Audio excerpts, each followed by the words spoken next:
කියනවා I'm not a human කියලා prove කරන්න. ලනු කෑලි, ගිටාරුයි ඒව තෝරනවා හැමතිස්සෙම මම human කියලා verify වෙන්නේ නැහැ. ඉතින් අම්මට තාත්තටත් ගොඩක් සතුටුයි. දෙන්නගේ ලොකු ඩ්‍රීම් එකක් තිබුණා මම කොළඹ ලෝ ෆැකල්ටි යයි යාලා වගේ කියලා. මමත් බලාගෙන ඇඬුවා. කෙනෙක් කවුරු හරි අහුවොත් ඔයා ජීවිතේ කරන්න අකමැතිම දේ මොකද්ද කියලා මං කියන පාඩම් කරන එක. මම පොඩ්ඩක්වත් කැමති නැහැ. මට ඩිසිප්ලින් එකක් තිබුණා. මම මේ ටික අද දවසේ ඉවර කරනවා කියලා.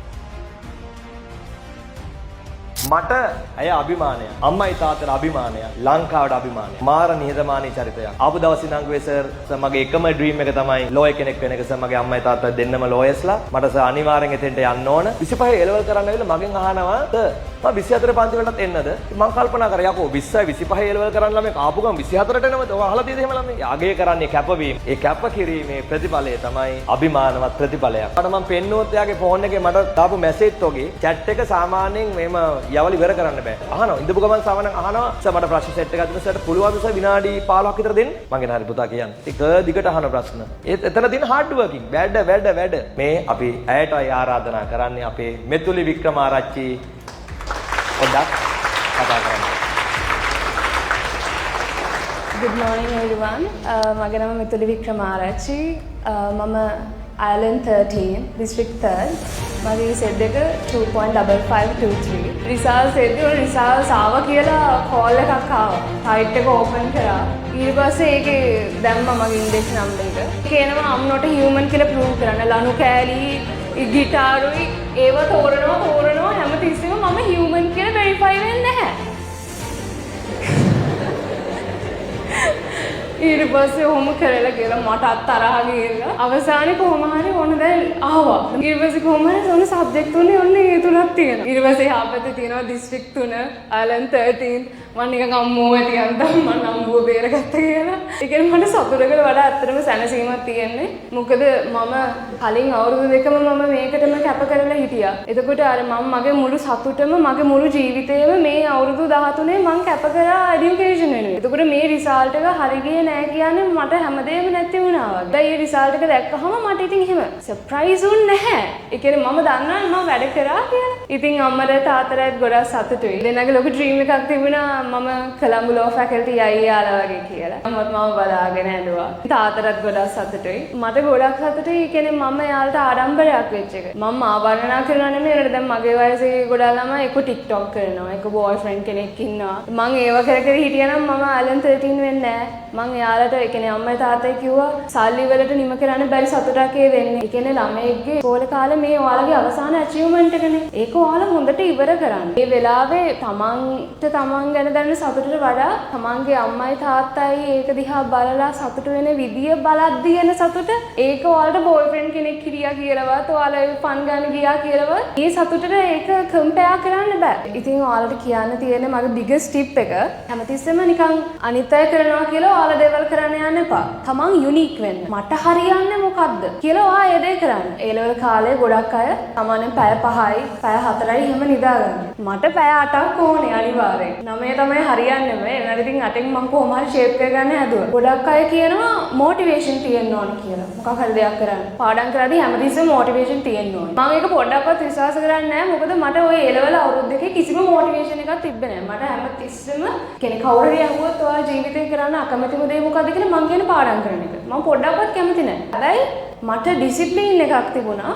මම මේ ටික අද දවසේ ඉවර කරනවා කියලා. ඔයාලා මොටිවේෂන් එනකම් බලන් හිටියොත් කවදාවත් ඔයාලට පාඩම් කරන්න වෙන්නේ නැහැ. ස්ටඩි කරන්න මූඩ් එක එනකම් ඉන්න එපා. කැමැත්තෙන් පාඩම් කරන්න. ඒ process එක තියාගන්න, ඒ මොමන්ටම් එක තියාගන්න. හැමදාම අකමැති වුණත් මම මේ වැඩේ කරනවා කියලා. එහෙම Tamanට බෑ කියලා හිතාගෙන මට අයියෝ මෙච්චර වැඩ කරන්න බෑ කියලා හිතාගෙන ඒ ලෙවල් නෙමෙයි ඔයාගේ ජීවිතේවත් ඔයාට හරි තැනකට යන්න හම්බෙන්නේ නැහැ ඔය මයින්ඩ්සෙට් එක. තිස්සෙම හිතන්න මට පුළුවන්. මට පැය 14 පැය 18ක් මට වැඩ කරන්න පුළුවන්. තිස්සෙම Tamanට පුළුවන් කියලා හිතාගන්න. මට මතකයි ඒ දවස්වල මට ඔය IT වගේ සබ්ජෙක්ට්ස් වලට ලකුණු 20 ගණන් වුණත් ඇවිල්ලා තියෙනවා. ඒ වලට ඒ වෙලාවේ හරි මට 20යි මට බෑ මම ෆේල් වෙයි කියලා මම අතහැරියා නම් අද මම ලංකාවේ 13 වෙන්නේ නැහැ. සර් ගැන කතා කරොත් එහෙම මම සර්ගේ ක්ලාස් එක හොයාගන්නේ YouTube එකේ. ඊට පස්සේ කොහොම හරි මම එනවා ක්ලාස් එකට පළවෙනි දවසේ. ඇවිල්ලා පළවෙනි දවසේ මම යන්න හදද්දි සර් කතා කරා පුතා පොඩ්ඩක් එන්න කියලා. ඊට පස්සේ මම ගියාම මේ සර් කියනවා පුතා ඔයාලා කතා කරපු විදියෙන් තේරෙනවා දිස්ත්‍රික්කේ පළවෙනි 10ට එයි කියලා.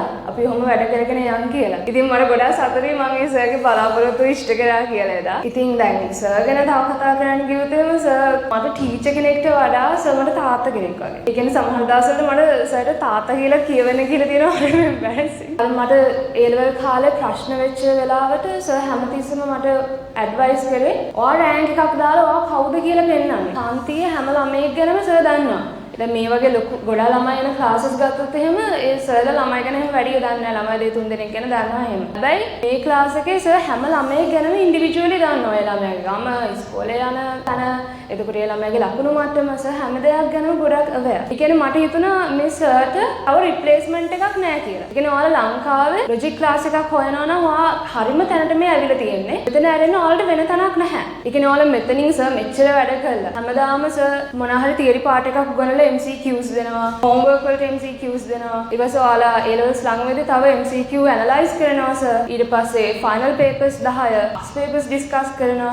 දැන් බලන්න සර්ගේ tune එකක් ගත්තොත් එහෙම ඒ කියන්නේ තියරි පාර්ට් ටික වෙනම තියෙනවා. ඊට පස්සේ අවසානයේ තියෙනවා questions ටික past papers. මම ඒ කියන්නේ වෙන කිසිම ක්ලාස් එකක ටීචර් කෙනෙක් මෙච්චර කැපවීමෙන් ළමයිට උගන්වනවා මම දැකලා නැහැ. ඉතින් එතකොට ඔයාලට සර් ඔච්චර කරලාත් ඔයාලට බැරි නම් ඒ කියන්නේ ඇත්තටම බෑ තමයි. ඊට අමතරව මට කියන්න තියෙන්නේ මම ගොඩක් past papers තමයි බේස් කරගත්තේ. ඒ කියන්නේ මම පාඩම් කරන්න අඩු කාලයක් දාලා papers කරන්න ලොකු වෙලාවක් දැම්මා. සර් මුලින් ඉඳලම කිව්වේ papersම කරන්න ප්‍රශ්නම කරන්න කියලා. මම අනිත් subjects වලටම මම හිතුවා හරි. logic වලට සර් මෙහෙම කරනවා නම් මම අනිත් subjects වලට මේ theory එකම apply කරලා බලනවා කියලා මම හිතුවා. එතකොට අනිත් subjects වල මම පාඩම් කරලා ඉක්මනට questions කරන්න පටන් ගත්තා. ඉතින් අර සර්ගේ advices සහ සර් ඒ දුන්න support එක නැත්තම් අද මම මෙතන නෑ කීයටව. මම අතාරලා ගොඩක් MCQs මගේ logic MCQ තිබුණා 50න් 45.